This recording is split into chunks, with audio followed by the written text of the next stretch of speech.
للمتقين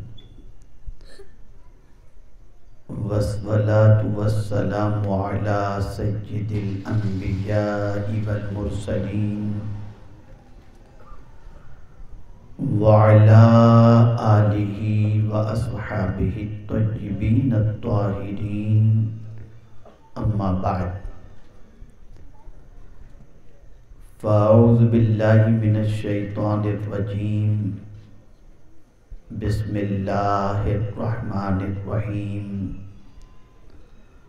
عن أبي أمامة رضي الله تعالى عنه أن رجلا سأل رسول الله صلى الله تعالى عليه وسلم ما الإيمان؟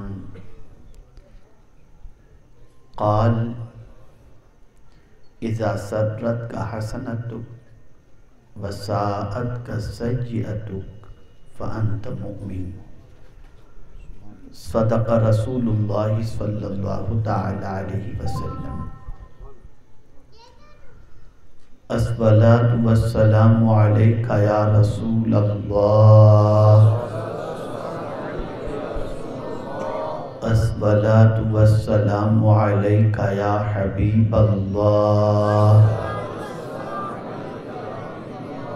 الصلاة والسلام عليك يا نبي الله. الصلاة والسلام عليك يا نور الله وعلى آلك وأصحابك يا حبيب الله صلى الله تعالى عليك وسلم. اناؤنسر صاحب نے میرے نام کے ساتھ خلیفہ حضور مفتی اعظم ہند فرمایا. میں خلیفہ نواسہ حضور مفتی اعظم ہند ہوں اور بھی بہت ساری جگہوں سے خلافت ملی ہے، لیکن نسبت کے اعتبار سے میں نے یہ بات عرض کر دی. میرے پیارے آقا صلی اللہ تعالی علیہ وسلم کے پیارے دیوانوں، جس حدیث مبارکہ کی تلاوت کا میں نے شرف حاصل کیا، اللہ رب العزت جل جلالہ مجھے حق کہنے اور آپ سب کو حق سننے کی توفیق عطا فرمائے.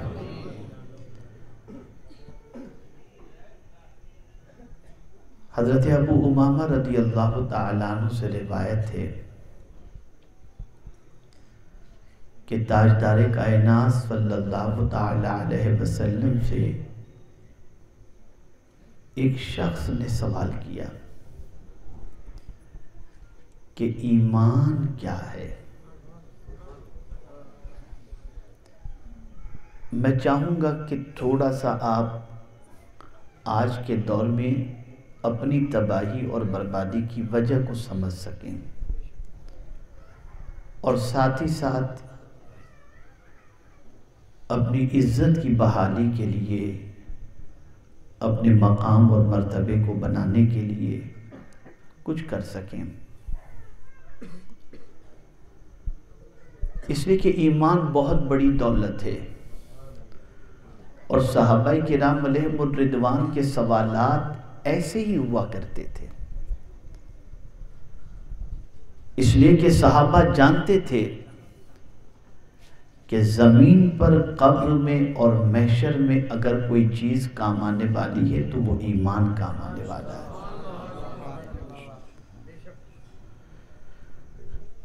اس لیے ہر اس چیز کا سوال کرتے، جملے پر توجہ چاہوں گا، ہر اس چیز کا سوال کرتے جو چیز صرف دنیا میں نہیں آخرت میں بھی کام آئے.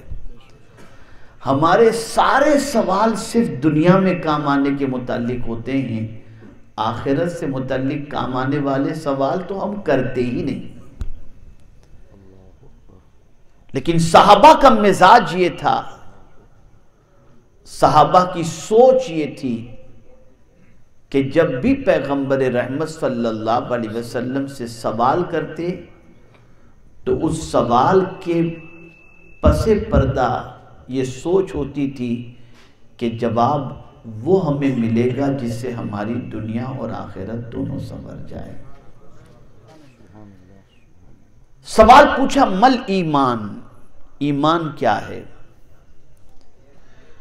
آج مسلمانوں کے ذہن میں ایک بات بیٹھی ہوئی ہے کہ ہم پوری دنیا میں مارے جا رہے ہیں، گھر چھینے جا رہے ہیں، وطن چھینا جا رہا ہے، زمینیں چھینی جا رہی ہیں، دھمکی دی جا رہی ہے، پریشان کیا جا رہا ہے، یہ ساری چیزیں ہو رہی ہیں، جبکہ ہم مسلمان ہیں، اور مسلمان ہوتے ہوئے یہ ساری پریشانیاں کیوں؟ یہ سوال ذہن کے اندر۔ تو میرے پیارے آقا صلی اللہ تعالی علیہ وسلم کے پیارے دیوانوں، آقا کریم صلی اللہ تعالی علیہ وسلم نے جو اسلام اور جو ایمان بتایا، وہ ایمان اور وہ اسلام ہے جس پر عمل کر لو تو دنیا کی پریشانی بھی ختم اور آخرت کی پریشانی بھی ختم۔ تو پوچھنے والے صحابی نے پوچھا مل ایمان، ایمان کیا ہے؟ ایک بات اور ذہن میں رکھیے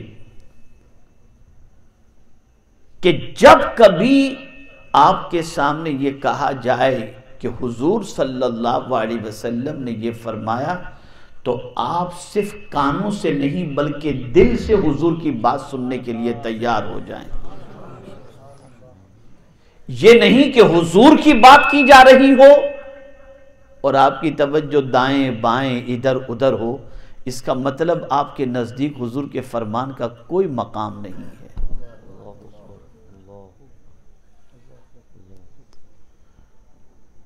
صحابہ حضور صلی اللہ علیہ وسلم کا فرمان سناتے وقت مؤدب ہوا کرتے تھے، اور سننے والوں کا حال یہ ہوتا کہ اس طریقے سے بیٹھے ہوتے تھے اور اس طریقے سے مؤدب ہوتے تھے کہ ایسا لگتا تھا کہ ان کے سر پر پرندہ بیٹھا ہوا ہے،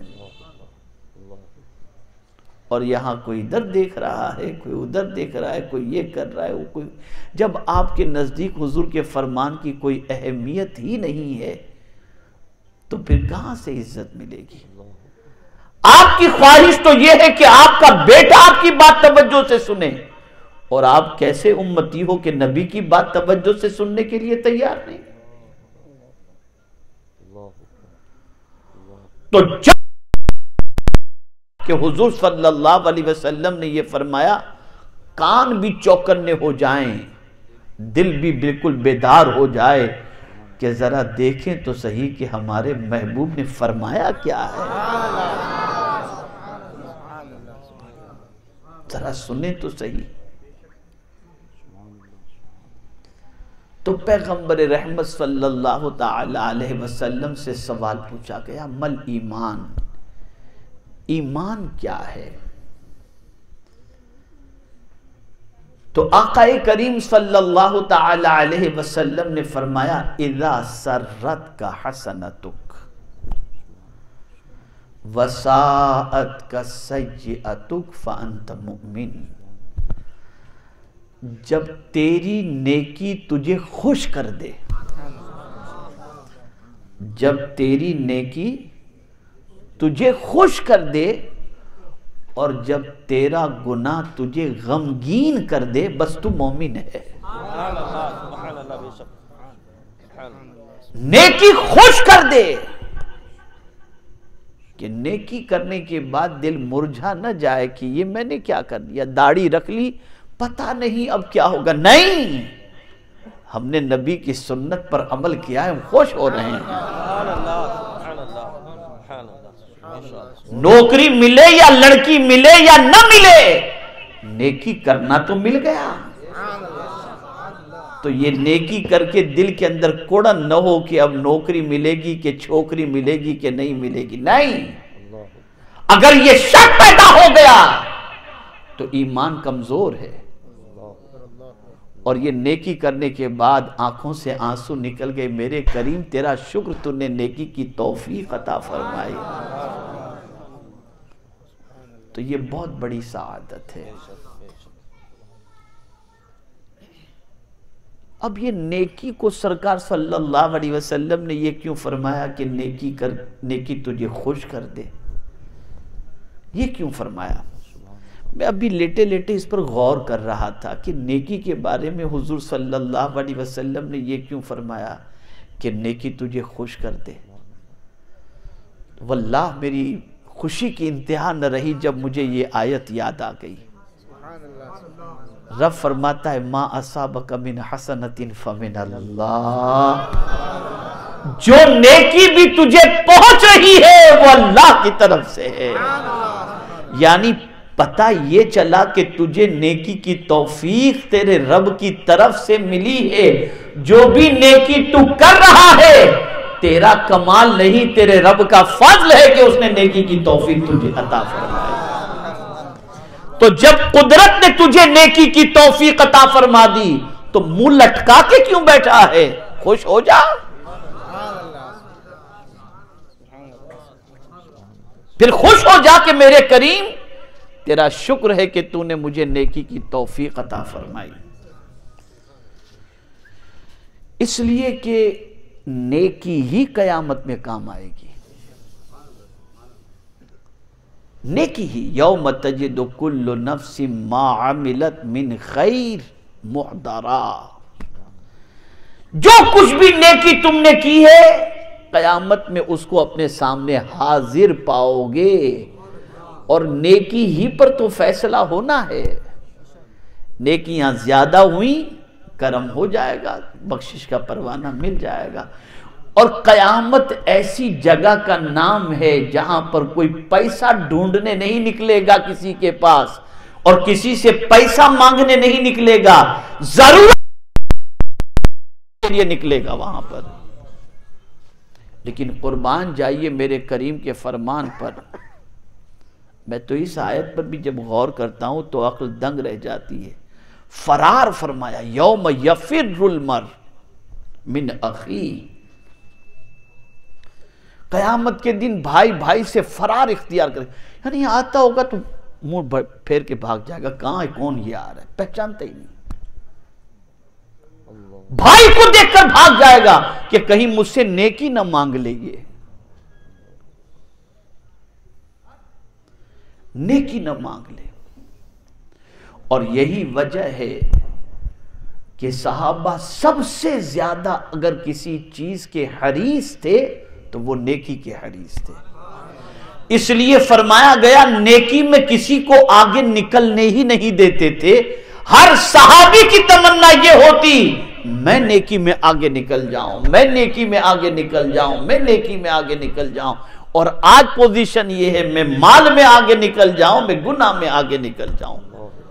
نیکی میں تو مسجد میں بھی جائیں گے اور دیکھیں گے آگے کی صف خالی ہے تو پیچھے والے سے تو آگے بڑھ، تو آگے بڑھ، ثواب تو کما، میں پیچھے کھڑا رہوں گا تاکہ سلام پھر کر کے بھاگ جاؤں۔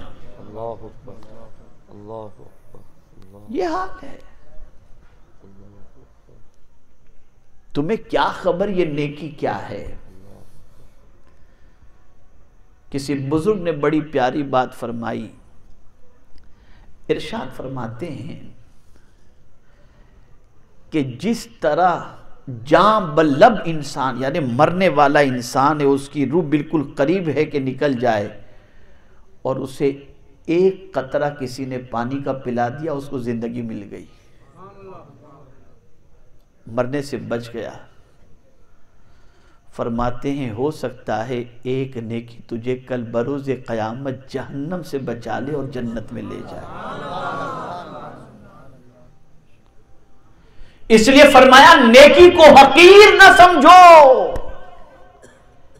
نیکی کو چھوٹی نہ سمجھو، نیکی کو معمولی نہ سمجھو۔ اور یہاں یہ بات میں عرض کر دوں، جب مال بہت کثرت سے ملتا ہے تو آدمی سوچتا ہے میرا مولا مجھ پر مہربان ہے۔ سن لو، اگر یہ جاننا ہو کہ اللہ مہربان ہے اور کتنا مہربان ہے اور واقعی ہم پر مہربان ہے، تو بس اتنا سمجھ لو جسے نیکی کی توفیق اور گناہ سے بچنے کی توفیق مل گئی، سمجھ لو اللہ اس پر مہربان ہے۔ اس لیے کہ مال تو وہ فرعون کو بھی دیتا ہے، اس نے دیا۔ حامان کو بھی دیا، نمرود کو بھی دیا، سب کو مال دیا، لیکن نیکی کی توفیق ہر کسی کو نہیں دیتا۔ ما اصابک من حسنۃ فمن اللہ، نیکی کی توفیق اللہ رب العزت جل جلالہ کی طرف سے ہے، اور نیکی اللہ عز و جل کی طرف سے ہی نصیب ہوتی ہے۔ تو اللہ نیکی کی توفیق اس بندے کو عطا کرتا ہے جس بندے سے وہ محبت فرماتا ہے۔ بڑا مشہور جملہ ہے، اللہ اگر کسی بندے سے ناراض ہو تو روٹی نہیں چھینتا، سجدے کی توفیق چھین لیتا ہے۔ کوئی یہ نہ سمجھے کہ میرے پاس بہت بینک بیلنس ہے یار، نماز نہیں پڑھوں گا تو چلے گا، نہیں۔ اگر تم یہ سوچتے ہو کہ تم پر اللہ کی بہت مہربانی ہے کہ تم ارب پتی بن کر کے بیٹھے ہو اور تمہیں نیکی کی ضرورت نہیں، یہ اللہ کی مہربانی، اس کو نہ سمجھو۔ مہربانی سب سے بڑی وہ ہے کہ مولا تمہیں اپنے سے قریب کرے، اپنے محبوب سے قریب کرے، نیکی سے قریب کرے اور دین سے قریب کرے، یہ سب سے بڑی مہربانی۔ اور پھر اس کا کرم بھی دیکھیے، میں تو جب سوچتا ہوں تو میری عقل دنگ رہ جاتی ہے کہ کتنی لالچ دیتا ہے پروردگار اپنے بندے کو، اور حضور بھی کتنی لالچ نیکی کے بارے میں دیتے ہیں، کتنی لالچ۔ ادھر تم نے نیکی کا ارادہ کیا، میٹر ڈاؤن ہو گیا، ثواب لکھنے کا کام شروع، ابھی تم نے نیکی نہیں کی، نیت پر نیکی کا تمہارا ثواب لکھنا شروع، چلے الگ ثواب، کر لیے الگ ثواب۔ اب اس کو میں مثال کے ذریعے سمجھاؤں گا، بات اچھی طرح سمجھ میں آئے گی۔ قرآن نے کہا اقیموا الصلاۃ، نماز قائم کرو۔ اس کو دوسرے اینگل سے سمجھاؤں کہ آپ اگر کسی کو بحیثیت ملازم اپنی دکان پر رکھتے ہیں، آپ نے اس کو ٹائم بتا دیا صبح 10 سے لے کے شام کو 8 بجے تک، بھئی تجھے دکان پہ ڈیوٹی دینی ہے ایز اے سیلس مین، وہ بولا ٹھیک ہے، لیکن وہ دکان پر آیا، صبح 10 بجے آ گیا، 11 بجے آپ نے بینک کی ریسیپٹ اس کو بک دے دی اور اس سے کہا کہ جا بھئی چیک بھر کر کے آ جا۔ پھر تھوڑی دیر کے بعد آپ نے کہا بیٹا ذرا چائے بول دو، پھر بچے کو اسکول سے لینے کے لیے آپ نے بھیج دیا، پھر گھر سے ٹفن لینے کے لیے آپ نے بھیج دیا۔ مہینہ پورا ہوگا تو اس سیلس مین کو ٹفن لانے کا الگ پیسہ دو گے، آپ بچے کو چھوڑنے کا الگ پیسہ دو گے، کہ وہی پگار دو گے جو آپ نے 10 سے 8 کی ڈیوٹی کا بتایا تھا؟ بتائیں، جواب دیں آپ۔ میں بہت چلا کر اور بہت زوردار تقریر میں سمجھانے کے انداز میں کر رہا ہوں، شاید میری بات آپ کی سمجھ میں آ جائے۔ تو عرض یہ کر رہا تھا کہ کوئی بھی سیٹ ٹفن لانے کا الگ پیسہ نہیں دیتا، بینک میں جانے کا الگ پیسہ نہیں دیتا، بچے کو چھوڑنے کا الگ پیسہ نہیں دیتا، مہینہ پورا ہوتا یہ لو تمہارا پگار۔ بھائی تم نے تو ہم کو نوکری پہ رکھا تھا سیلس مین کے لیے، کام یہ سارے کرائے، سب کے ایکسٹرا پیسے دینے چاہیے، کوئی نہیں مانگتا۔ میری نالج کے اندر ایسا کوئی سیلس مین ابھی تک مجھے ملا نہیں جو سیٹ سے یہ کہتا ہو کہ سیٹ صاحب میں آپ کے بچے کو چھوڑنے گیا تھا، اس کا پیسہ بھی لاؤ، نہیں۔ لیکن اے کریم تیری عظمتوں پر قربان، میرے کریم نے فرمایا نماز قائم کرو، اقیموا الصلاۃ، نماز قائم کرو۔ اب نماز قائم کرنے کے لیے آپ نے گھر سے باہر قدم نکالا، ثواب شروع، مسجد میں پہنچے، داخل ہوئے، دعا پڑھی، ثواب الگ، وضو کیا، ثواب الگ، وضو سے پہلے بسم اللہ پڑھے، ثواب الگ، صف اول میں پہنچے، ثواب الگ، تکبیر اولیٰ کی آپ نے سماعت کی، ثواب الگ۔ ابھی نماز آپ نے پڑھی نہیں، اس سے پہلے ہر چیز کا الگ ثواب دے دیا، کیوں؟ تاکہ محبوب کا امتی بخش دیا جائے، نجات پا جائے۔ یہ نیکی کا معاملہ ہے۔ ادھر ارادہ کیا، فرشتے کو حکم دیا دائیں جانب کو لکھ دے، لکھتے لکھتے جلدی لکھتے، میرے بندے نے ارادہ کر لیا، اور جہاں گناہ کا ارادہ کیا اور لکھنے والا فرشتہ گناہ لکھنے والا قلم اٹھاتا ہے، حکم ہوتا ہے رک جا، ابھی میرے بندے نے گناہ کیا نہیں ہے، نہیں کیا، گناہ کے لیے چل بھی پڑا، رک جا ابھی نہیں کیا۔ کتنا کرم ہے اس کریم کا، پھر بھی بندہ نیکی نہیں کر رہا۔ بلکہ معاف کیجئے گا، جس قوم کا مزاج یہ ہو جائے نیکی کرنے میں شرم تو ہو بلکہ توہین بھی محسوس کرے کہ اس میں میری توہین ہے، وہ بندہ دنیا میں کیا عزت حاصل کر سکے گا؟ آج شوہر بیوی کو سلام کرنے میں سوچتا ہے کہ میری توہین ہو جائے گی، نیکی کرنے میں تو توہین سمجھ رہا ہے۔ سیٹھ نوکر کو سلام کرنے میں توہین سمجھتا ہے، استاد مرید کو سلام کرنے میں توہین سمجھتا ہے، شاگرد کو سلام کرنے میں توہین سمجھتا ہے، بڑا چھوٹے کو، امیر غریب کو سلام کرنے میں توہین سمجھتا ہے۔ تو جس قوم کا مزاج یہ ہو کہ نیکی کرنے کو بھی توہین سمجھے اور یہ سمجھے کہ اس سے عزت چلی جائے گی، وہ قوم زمین پر عزت سے جینے کی حقدار نہیں ہو سکتی۔ لالچی بن جاؤ نیکی کی، مال کے جیسے لالچی ہو نا، مال کے جیسے لالچی ہو کہ اس کو نہ ملے مجھے ملے، سگا بھائی بھی ہے تو یہ یار اتنا اچھا کیوں جی رہا ہے، مجھے مل جانا چاہیے۔ خدا کی قسم نیکیوں کے بھی لالچی ایسے ہی بن جاؤ کہ نہیں نیکیاں میں کر لوں، نیکی میں سب سے آگے میں نکل جاؤں۔ اور قرآن کہتا ہے وَلِكُلِّ وِجْهَةٌ هُوَ مُوَلِّيهَا فَاسْتَبِقُوا الْخَيْرَاتِ، بھلائی کے معاملے میں تم دنیا سے آگے نکل جاؤ، نیکی میں آگے نکل جاؤ۔ اس وقت پوری دنیا کے اندر مسلمان گناہوں میں، چیٹنگ میں، لفنگا گری میں سب سے آگے ہے، نیکی میں آگے نہیں ہے۔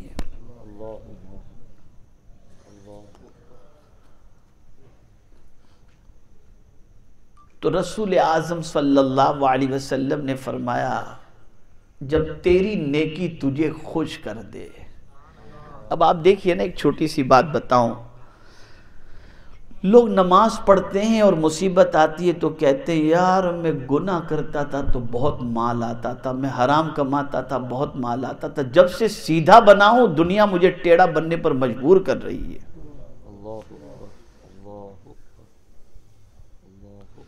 یہ مزاج ہے لوگوں کا۔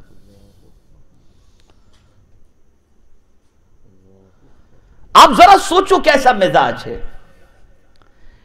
آپ نے جب نیکی کی راہ میں قدم اٹھایا تو آپ یہ ذہن کے اندر رکھو کہ نیکی آسان سرمایہ نہیں ہے، بہت ڈیفیکلٹ ہے، بہت تکلیف سے حاصل ہوتی ہے، اور جب یہ حاصل ہو جاتی ہے تو پھر اس کا بدل کوئی دوسری چیز بن ہی نہیں سکتی۔ اسی کا صلہ اللہ دنیا میں بھی عطا فرمائے گا اور آخرت میں بھی عطا فرمائے گا، بلکہ دنیا ہی میں عطا کر دیتا ہے، دنیا ہی میں۔ فرمایا من جاء بالحسنۃ فلہ عشر امثالہا، جو ایک نیکی لائے گا ہم اس کو 10 اس کے برابر عطا کر دیں گے۔ یہ قدرت کا فرمان ہے، تم کیا نہیں، اور قدرت فائدے پہ فائدہ دے رہی ہے، پھر بھی نیکی کا خیال نہیں، پھر بھی گناہ کی حرص، پھر بھی گناہ کا لالچ۔ العیاذ باللہ، العیاذ باللہ۔ اب آپ دیکھیں صحابہ کیسی کیسی سچویشن میں نیکی حاصل کرتے تھے۔ جنگ کے موقع پر چند زخمی صحابہ موجود ہیں،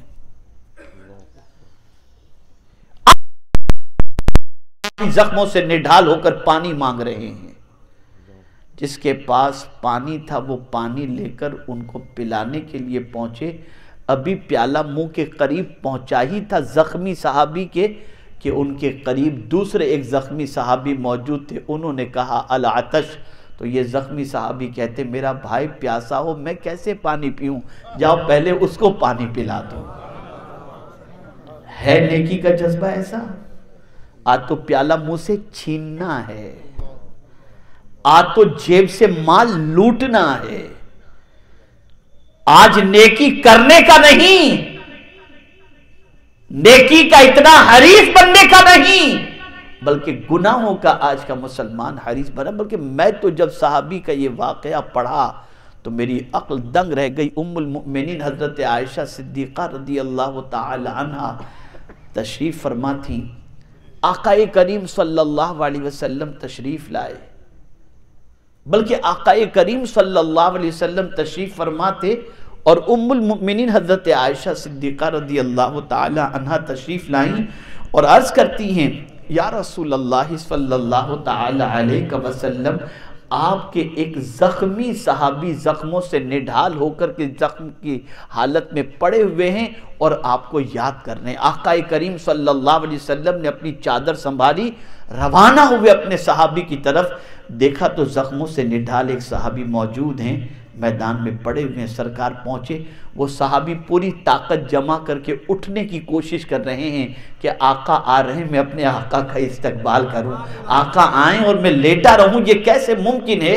لیکن اٹھ نہیں پاتے اور حضور صلی اللہ علیہ وسلم ان کے قریب پہنچ جاتے ہیں. سرکار نے ان کا سر لیا، اپنی گود میں رکھا، چہرے پر ہاتھ پھیرا، بالوں میں ہاتھ پھیرا. وہ ٹک ٹکی باندھ کے اپنے آقا کو دیکھ رہے ہیں اور زبان پر کیا ہے معلوم ہے؟ فزت برب الکعبہ، رب کعبہ کی قسم میں کامیاب ہو گیا، رب کعبہ کی قسم میں کامیاب ہو گیا. یعنی اب آپ دیکھیں یا رسول اللہ، آپ کی محبت میں میری جان جا رہی ہے اور میرا حال یہ ہے کہ آپ کی گود میں میرا سر ہے اور میری جان جا رہی ہے. خدا نہیں مر رہا، میں تو یہ کہہ رہا ہوں کہ اللہ نے مجھے کامیابی عطا فرما دی کہ میری موت اس حال میں ہو رہی ہے کہ رخ مصطفیٰ کو میں تک رہا ہوں. اب یہاں ایک سوال پوچھتا ہوں تھوڑا سا ضمیر جگانے کے لیے. کیا ہر مسلمان کی یہ تمنا نہیں کہ میں قرآن پڑھتا رہوں اور میری روح نکل جائے؟ کیا مسلمان کی یہ تمنا نہیں کہ سجدے میں جان نکل جائے؟ کیا مسلمان کی یہ تمنا نہیں گنبد خضرا کو تکتا رہوں اور روح پرواز کر جائے؟ کیا مسلمان کی یہ تمنا نہیں کہ خانہ کعبہ کا طواف کرتا رہوں اور میری روح نکل جائے؟ جب تمنا یہ ہے کہ میری موت اس حال میں ہو کہ میں نیکیاں کرتا رہوں، تو خدا کے بندو مرتے وقت ہی کی کیوں سوچ رہے ہو؟ زندگی نیکیوں میں گزارو، اسی حالت میں انشاءاللہ کبھی موت استقبال کے لیے آ جائے گی. تو نیکی کرو اور نیکی کر کے خوش ہو جایا کرو. کبھی ایسا ہوتا ہے آدمی پیسے دے کر کے منہ لٹکا دیتا ہے تھوڑا سا، یار میں نے کہاں اتنا دے دیا، جیب سے زیادہ نکل گیا، افسردہ ہو جاتا ہے. نیکی کر کے کبھی کوڑن محسوس مت کرو، نیکی کر کے کبھی کوڑن نہیں، نیکی کر کے خوش ہو جاؤ. بارہا آپ نے یہ واقعہ سنا ہے کہ صدیق اکبر سب کچھ لا کر حضور کی خدمت میں پیش کر دیتے ہیں، لیکن قربان جائیے اس پر پروردگار نے جبریل امین کو بھیجا، جا کر ابو بکر سے پوچھو تو صحیح، سب لٹا کے خوش تو ہے، لٹا کر خوش تو ہے. کبھی کبھی ایسا ہوتا ہے کہ لٹا کر آدمی کا دل بیٹھ جاتا ہے، لیکن صدیق اکبر لٹا کر خوش ہیں اور ایسے خوش ہیں کہ کہتے کیا میرے رب نے میرا نام لیا، میرا ذکر کیا، ارے سب کچھ میرے خدا پر قربان کر کے میں راضی ہوں. نیکی کر کے راضی ہوا کرو. اگر آپ کو نیکی کر کے افسوس ہو کہ داڑھی رکھ کے یار اب کیا یہ زندگی بھر یہ پتہ نہیں لوگ کیا سوچیں گے کیا سمجھیں گے، یہ فیلنگ شروع ہو جائے، آپ کا ایمان خطرے میں ہے، آپ کا ایمان کمزور ہے. نماز باجماعت آپ نے ادا کی، آپ کے دل کو خوشی ہوئی، الحمدللہ. قرآن شریف کے اندر آپ نے اپنا وقت تلاوت میں گزارا، آپ کے دل کو خوشی محسوس ہوئی، اللہ کا شکر ہے، اللہ کا شکر ادا کریں. کبھی ایسا بھی ہوتا ہے کہ دکان پر آپ کھڑے ہیں، نماز کا وقت ہوا اور آپ مسجد کے لیے نکل گئے اور آپ نماز پڑھ کر کے آئے. بہت نکتے کی بات عرض کر رہا ہوں. آپ نماز پڑھ کر کے آئے تو آپ کے سیلس مین نے آپ سے کہا فلاں آپ کا پرانا کسٹمر آیا تھا، آپ کو نہیں دیکھا نا تو بازو کی دکان میں جا کے 10,000 کی خریدی کر لیا. اب آپ کا چہرہ اتر گیا ہے، میں نماز کے لیے نہیں گیا ہوتا تو اچھا تھا، ایمان کمزور ہے، ایمان کمزور ہے۔ لیکن اس وقت آپ یہ کہتے مولا مال تو تیرا ہی دیا ہوا ہے اور تو ہی دینے والا ہے، مجھے خوشی ہے کہ تو نے اپنے گھر کا مجھے مہمان بنا لیا، تو یہ آپ کا ایمان مکمل ہے، آپ کا ایمان پختہ۔ نماز پڑھ کر آپ کو افسوس نہیں ہونا چاہیے۔ فجر کے لیے اٹھے ہو میری نیند برباد ہو گئی، سر میں درد شروع ہو گیا، آپ کا ایمان مکمل نہیں۔ اٹھ کوئی بات نہیں، شفا دینے والا میرا رب ہے۔ تو کہنے کا مقصد یہ ہے کہ جب آپ نے کوئی نیکی کی اور وہ نیکی آپ کو خوش کر دے کہ آپ بالکل خوش ہو گئے، الحمدللہ مجھے نیکی کی سعادت نصیب ہوئی، غریب کو دیا، کسی یتیم بچی کی شادی کرا دی، کسی کی فیس دے دی، مسجد بنوا دی، بس آپ کے دل میں اس کی خوشی ہے کہ الحمدللہ میرے کریم کا شکر ہے کہ اس نے مجھ سے یہ کام لیا۔ اللہ کا شکر ادا کرو کہ ایمان آپ کے سینے کے اندر بسا ہوا ہے۔ تو پہلی چیز کیا فرمائی گئی؟ اذا سرت کا حسنتک، جب تیری نیکی تجھے خوش کر دے، وساعت کا سیئتک،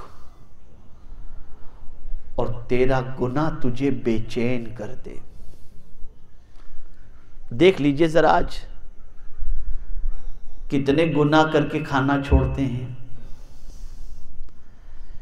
کتنے لوگ گناہ کر کے بے چین ہوتے ہیں، کتنے لوگ گناہ کر کے کڑن محسوس کرتے ہیں، کتنے لوگ گناہ کر کے افسوس کرتے ہیں۔ ہاں کرتے ہیں افسوس، گناہ کرنے کے بعد افسوس کرتے ہیں، جب بیمار پڑیں گے تو گناہ کے بعد افسوس یاد آئے گا، جب روزی میں تنگی ہوگی تو سوچیں گے کسی گناہ کی سزا ہے، جب بڑھاپے میں پہنچیں گے تو کہیں گے کاش میں نے گناہ نہ کیا ہوتا، جب اولاد نافرمان ہوتی ہے تو آدمی کہتا ہے یہ میرے گناہ کی سزا ہے۔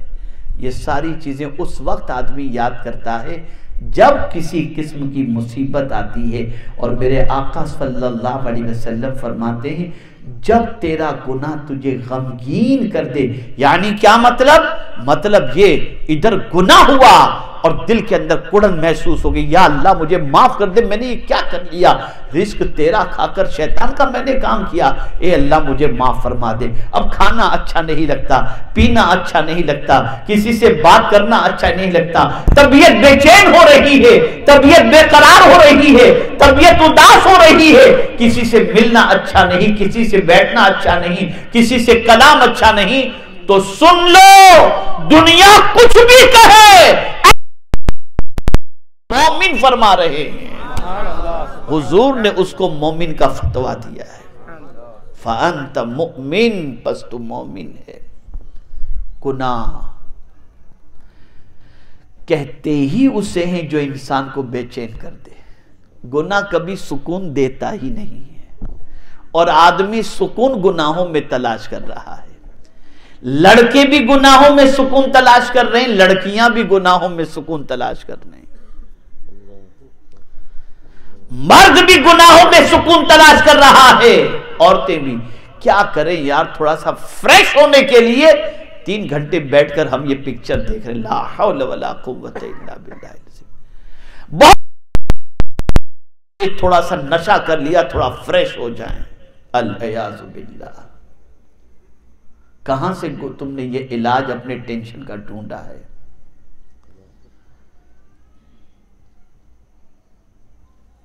ذرا صحابہ کی زندگی کا جائزہ لو، تابعین کی زندگی کا جائزہ لو، وہ لوگ تو نیک تھے، پھر بھی کبھی کبھی لاشعوری طور پر کوئی ایسی چیز ہو جاتی تو اس کا ٹینشن کتنا ہوتا تھا، بلکہ سچویشن یہ ہوتی، اللہ اکبر، کہ میرے پیارے آقا صلی اللہ تعالی علیہ وسلم کے پیارے دیوانوں، حضرت امام مالک کا قول مجھے اتفاقاً اس وقت یاد آ رہا ہے، اور یہ دل کو جھنجھوڑنے کے لیے اور ضمیر کو جگانے کے لیے بہت عظیم ہے۔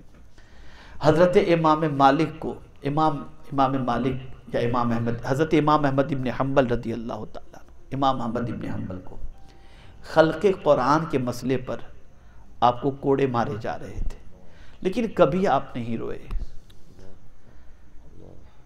خلق قرآن کے مسئلے پر کوڑے مارے جا رہے تھے، کبھی آپ نہیں روئے. بس گردن جھکاتے، مولا تو جس میں راضی اس میں میں راضی. روئے کب؟ جب ان کے سامنے خلیفہ وقت نے درہم و دینار کی تھیلیاں بھجوائیں اور بھجوا کر کے کہا کہ احمد ابن حنبل کو دے دو اور بولو کہ تمہیں خلیفہ نے بھیجا ہے، قبول کر لو. مال جب اتنا دیکھا تو رونے لگے اور کہنے لگے مولا میں مار کا امتحان برداشت کر سکتا ہوں، مال کا امتحان برداشت نہیں کر سکتا. مولا اس کے ذریعے میرا امتحان مت لے. اکثر آدمی سرکش، باغی، عیاش، زانی، بدکردار مال کی کثرت کی وجہ سے ہوتا ہے. قرآن کہتا ہے فَأَمَّا الْإِنسَانُ إِذَا مَبْتَلَاهُ رَبُّهُ فَأَكْرَمَهُ وَنَعَمَهُ فَيَقُولُ رَبِّي أَكْرَمَنِ. جب اللہ تعالیٰ کسی کو عزت سے نوازتا ہے، امتحان اور نعمتوں سے مالا مال کر لیتا ہے اور اس کے ذریعے ابتلا میں گرفتار کرتا ہے تو بندہ اس وقت کہتا ہے کہ میرے رب نے مجھ پر کرم فرمایا. وَأَمَّا إِذَا مَبْتَلَاهُ فَقَدَرَ عَلَيْهِ رِزْقَهُ فَيَقُولُ رَبِّي أَهَانَنِ. اور جب مولا اس کی روزی کو تنگ کرتا ہے تو کہتا ہے میرے مولا نے مجھے ذلیل کر دیا.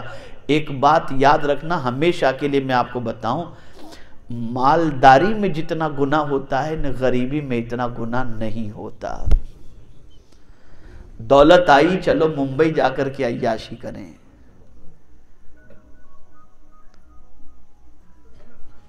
غریبی میں آدمی اتنا عیاش نہیں ہوتا جتنا مالداری کے اندر ہوا کرتا ہے. اسی لیے فرمایا گیا غریبی کا امتحان آسان ہے، مالداری کا امتحان آسان نہیں ہے، بہت سخت ہے. پھسل جاتے ہیں آدمی، قدم پھسل جاتے ہیں اس کے. اور کچھ اللہ والے ایسے بھی ہیں جن کے دامن پر گناہوں کا دھبا نہیں لگا لیکن پھر بھی گناہ کے تصور سے روتے ہیں. تصور سے، کیا نہیں، تصور سے. جیسا کہ حضرت امام زین العابدین رضی اللہ تعالیٰ اکثر رویا کرتے تھے، اکثر رویا کرتے تھے، اکثر رویا کرتے تھے. ان کی زندگی کا میں آپ کو نیکی کا جذبہ بتا دوں اور گناہ سے افسوس بتا دوں تو آپ کا ایمان تازہ ہو جائے گا. جب حضرت امام زین العابدین رضی اللہ تعالیٰ عنہ کا وصال ہوا اور جب آپ کو غسل دیا گیا تو آپ کی پشت مبارک پر گونی کے نشان تھے. گونی آدمی اٹھاتا ہے نا تو اس کے نشان جو ہوتے وہ نشان تھے. گھر والوں کو حیرت ہوئی کہ کبھی ہم نے ان کو گونی اٹھاتے نہیں دیکھا، یہ گونی کے نشان ان کی پشت انور پر کیسے؟ 15-20 روز گزرے تھے کہ کچھ لوگ آئے اہل بیت کے یہاں اور آ کر کے انہوں نے کہا کہ ہمیں نہیں معلوم کہ جب ہمارے گھر میں اناج ختم ہوتا تھا تو رات کی تاریکی میں کوئی ہمارے گھر کے دروازے پر گونی رکھ کے چلا جاتا تھا، لیکن 15 روز ہو گئے اناج ختم ہو چکا، ہمارے گھر پہ کوئی رکھنے نہیں آیا. تب لوگوں کو پتا چلا کہ اندھیرے میں غریبوں کے گھر پہ اناج کی گونی رکھنے والا کوئی اور نہیں، وہ امام زین العابدین تھے. حکم فرماتے تو غلام کاندھوں پر اٹھا کر پہنچا دیتے، لیکن قربان جائیے ان کی عظمتوں پر کہ انہوں نے یہ بھی گوارا نہ کیا کہ یہ ثواب بھی کوئی اور لے لے، یہ ثواب بھی خود اپنے حصے میں انہوں نے جمع کیا. تو امام زین العابدین رضی اللہ تعالیٰ عنہ اپنے گھر کی چھت پر، وہ لوگ روتے بھی تھے تو کہاں روتے تھے؟ لوگوں کے سامنے نہیں روتے تھے، چھپ کر روتے تھے. اللہ کی بارگاہ کے اندر آنسو بہاتے تھے تو دکھا کر کے نہیں، چھپ کر کے. چھت پر آنسو بہا رہے، اور کتنے آنسو، اللہ اکبر. چھت پر رو رہے، اللہ کرم کی نظر فرما دے، مولا گناہوں کو معاف فرما دے، جبکہ دامن گناہوں سے اللہ نے محفوظ رکھا تھا، لیکن رو رہے ہیں. اتنے آنسو نکلے کہ جو پرنالہ تھا اس پرنالے سے آنسو گرے. ایک آدمی راستے سے جا رہا تھا، پانی اس کے کپڑے پر گرا، تو وہیں سے اس نے آواز لگائی، بھائی یہ پانی پاک ہے یا ناپاک؟ اسے کیا خبر تھی کس کے آنسو ہیں، لیکن آواز لگاتا یہ پانی پاک ہے یا ناپاک؟ امام زین العابدین چھت سے آواز لگاتے ہیں، بھائی اپنے کپڑے کو پاک کر لینا، یہ گنہگار کے آنسو ہیں، یہ گنہگار کے آنسو ہیں۔ گناہ اور آج کا مسلمان گناہ کر کے کہے لگا رہا ہے، خوشیاں منا رہا ہے، اور قوم کا ایسا مزاج ہو کہ گناہ کرنے کے بعد بھی شرمندہ نہ ہوتی ہو جو قوم، وہ قوم زمین پر عزت کے ساتھ جینے کی حقدار نہیں ہے۔ اس لیے کہ حضور نے تو ایسے کو کامل مومن فرمایا جس کو گناہ بے چین کر دے اور نیکی خوش کر دے۔ کتنے لوگ ایسے ہیں جو گندی پکچریں دیکھتے نہیں، کتنے لوگ ایسے ہیں جو عیاشیوں کی بات نہیں کرتے، کتنے لوگ ایسے ہیں جو جھوٹ نہیں بولتے، کتنے لوگ ایسے ہیں جو لوگوں کا پیسہ نہیں کھاتے۔ ذرا سوچو، غور کرو، کبھی کسی رات روئے ہو کہ ان گناہوں کے بارے میں مولا پوچھے گا تو کیا جواب دو گے؟ کبھی روئے ہو، کبھی اللہ کو منانے کی کوشش کی ہے؟ کبھی تمہارا یہ گناہ تم کو تڑپا کے رکھ دیا؟ نہیں، کبھی نہیں۔ تو آقا کریم صلی اللہ علیہ وسلم نے ارشاد فرمایا، جب تیری نیکی تجھے خوش کر دے اور تیرا گناہ تجھے بے چین کر دے، فَأَنْتَ مُؤْمِن، تو مومن ہے۔ قربان جائیے، ایک ایمان کی نئی ڈیفینیشن آپ کو سمجھ میں آئی ہوگی کہ ایمان یہ بھی ہے مصطفیٰ پیارے صلی اللہ علیہ وسلم کے فرمان کی روشنی میں کہ نیکی سے خوشی ہو۔ اس کو میں تھوڑا سا اور ایکسپلین کروں گا تو سمجھ میں آئے گا۔ شادی ہے گھر میں، اور بیوی کہتی ہے کہ ڈھول باجے تاشے رتی جگے سب ڈانس ساری چیزیں ہونی چاہیے، آپ نے سختی کی میں کچھ ہونے نہیں دوں گا۔ اور جب آپ نے روک دیا اور رک گیا معاملہ، 2 دن کی شادی کے بعد پھر بیوی نے کہا کہ ایسا لگ رہا تھا جیسے اپنے گھر میں ماتم ہے، تو آپ کو بھی محسوس ہوا یار میں بھی تھوڑا سا ڈانڈیا بانڈیا کھیل لیا ہوتا تو کتنا اچھا تھا۔ یہ افسوس نیکی کر کے جو ہوا نا، وہ ایمان کی کمزوری کی علامت ہے۔ میں اس لیے یہ مثال دے رہا ہوں جو آج دنیا میں ہو رہا ہے، دنیا میں ہو رہا ہے۔ تو نیکی کر کے کبھی افسوس مت کرو، خوش ہو جاؤ الحمدللہ، اور گناہ کر کے کبھی خوش مت ہو، ارے آج تو میں استغفر اللہ، کوئی اپنے حساب سے کہتے میں فلاں جگہ گیا، میں نے یہ کیا، میں نے وہ کیا۔ کچھ بچیاں بھی ایسی ہیں کہ اگر کسی لڑکے نے ہلکا سا دیکھ لیا تو وہ مجھے گھرتا ہے، وہ میری طرف دیکھتا ہے اور پھر چٹکے لے لے کر کے باتیں کرتی ہیں، عجیب حالت بن گئی ہے۔ لڑکوں کا معاملہ دیکھو، اتنے میسج مجھے کر رہا ہے، اتنے میسج مجھے کر رہی ہے، میرے سامنے بن کر آتی ہے، وہ بن کر آتا ہے، پتہ نہیں کیا کیا ساری چیزیں ہو رہی ہیں، جیسے یہ کوئی گناہ ہی نہیں ہے، یہ کوئی افسوس کی بات ہی نہیں ہے طاقت عذاب کو برداشت کرنے کی۔ جو شخص کسی غیر محرم لڑکی کو جان بوجھ کر کے دیکھے، قیامت کے دن اس کی آنکھوں میں جہنم کی آگ کی سلاخیں ڈالی جائیں گی۔ ایک کچرا برداشت نہیں کر سکتے، سلاخیں کیا سے برداشت کرو گے؟ اور جو اس لیے بن سنورتی ہو کہ اسے لوگ دیکھیں، وہ اپنا ٹھکانہ جہنم میں بنا رہی ہے، ٹھکانہ جہنم میں بنا رہی ہے۔ اس لیے قیمتی کپڑے پہن کر بھی سکون نہیں ہے، محل میں رہ کر کے بھی سکون نہیں ہے۔ سکون اللہ نے نیکیوں میں رکھا ہے، اور سکون اللہ نے گناہوں سے بچنے میں رکھا ہے۔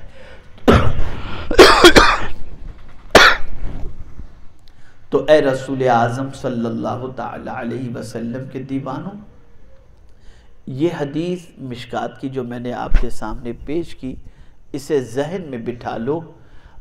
ہمیشہ جب بھی اللہ نیکی کی توفیق دے تو نیکی کر کے خوش ہو جائے. اللہ تیرا کروڑوں شکر ہے کہ تو نے یہ نیکی کا موقع مجھے عطا فرمایا. اور اللہ نہ کرے، صدبار نہ کرے، کبھی گناہ سرزد ہو جائے تو کھانا اچھا نہ لگے، پینا اچھا نہ لگے، بات کرنا کسی سے اچھا نہ لگے. اللہ نہ کرے، صدبار نہ کرے، کبھی کوئی بھی گناہ ہو جائے تو آدمی بے چین و بے قرار ہو کر تڑپ جائے کہ یا اللہ مجھ سے یہ کیسے ہو گیا، میں نے یہ کیوں کر لیا. وہ روتا رہے، بلکتا رہے، تڑپتا رہے. اللہ تعالیٰ اس پر کرم کی نظر فرما دے گا. اور ایسے بندے کو مصطفیٰ جان رحمت صلی اللہ علیہ وسلم نے مومن فرمایا ہے. تو آج کے اجتماع میں میرا پیغام آپ تمامی حضرات کو یہی ہے، نیکی کرو بلکہ نیکی کے لالچی بن جاؤ. سلام کو پھیلاؤ، پہچانتے اس کو بھی سلام کرو، نہیں پہچانتے اس کو بھی سلام کرو. ہر مسلمان کو، ہر سنی صحیح العقیدہ کو سلام کرو، اور سلام میں پہل کرو. یہ نہیں کہ کوئی آپ کو سلام کرے، آپ سوچیں گے یار میں اور اس کو سلام کروں. جہاں یہ خیال آیا گئے کام سے، آپ پھر گئے آپ کام سے. مصطفیٰ جان رحمت صلی اللہ علیہ وسلم سے بڑا انسانوں میں کوئی بھی نہیں، لیکن حضور صلی اللہ علیہ وسلم ہمیشہ سلام میں پہل کیا کرتے تھے، ہمیشہ پہل کیا کرتے تھے. تو آج میرا یہی پیغام ہے، نیکی کر کے خوش ہو جاؤ بلکہ نیکی کے لالچی بن جاؤ. کوئی بھی چھوٹی نیکی چھوڑو مت، چھوٹی نیکی بھی چھوڑو مت، کر لو. ہو سکتا ہے یہی نیکی نجات کا ذریعہ بن جائے. اور کسی چھوٹے گناہ کو چھوٹا سمجھ کے کرو مت، ہو سکتا ہے یہی جہنم میں جانے کا سبب بن جائے. اس لیے گناہ سے بچو، اور اللہ نہ کرے، صدبار نہ کرے. انسان ہیں، اگر گناہ سرزد ہو بھی گیا تو اللہ کی بارگاہ میں توبہ استغفار کریں، نادم ہوں، شرمندہ ہوں، کفارہ دیں، روئیں، اللہ کو منانے کی کوشش کریں. اللہ رب العزت جل جلالہ آقا کریم رؤوف الرحیم علیہ التحیۃ والتسلیم کے صدقہ و طفیل مجھے آپ کو سب کو قرآن و حدیث پر عمل کی توفیق نصیب فرمائے، نیکیوں کی توفیق نصیب فرمائے، اور برائیوں سے بچنے کی توفیق نصیب فرمائے. وما علینا الا البلاغ المبین. السلام علیکم ورحمۃ اللہ وبرکاتہ.